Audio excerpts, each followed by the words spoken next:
Kahit na nahuli na kayo sa akto ng paggawa ng kasalanan, huwag na huwag kayong aamin. Huwag kayong gagawa ng kahit na anong deklarasyon. Hintayin ninyo ang abogado ko. Siya ang bahalang dumipensa sa inyo. Bogi, meron akong ipatatrabaho sa iyo. Kinakailangan maging malinis ito.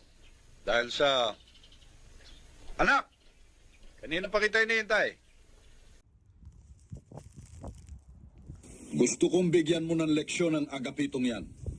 Ipakita mo kung paanong magalit ang ninong rustiko mo sa iho de putang yan. Sandali lang, boss. Sandali lang. Hindi yata tama yan. Ako ang gumagawa ng programa ng mga kilos natin. Kung ano ang sabihin ko, yun ang gagawin nyo. Ninong, kakausapin ko lang itong baso sa to, Sandali lang.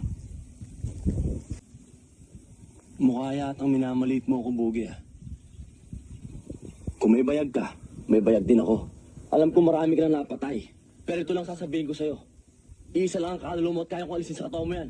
Ano ka mo? Kung paano tutulong ang tayo mo. Doon ang gagawin ko sa'yo pag di mo ako tinigilan. Utangin mo! Umunod ka. Magkasubukan na tayo. Oops! May nagmamagaling. Sige, bumunod kayo.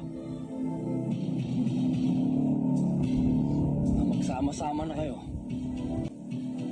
Sa dagat-dagatang apoy. Ano, bunot?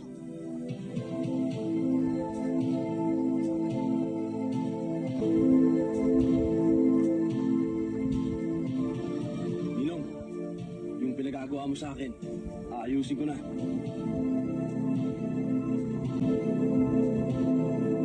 Sige o, Ninong.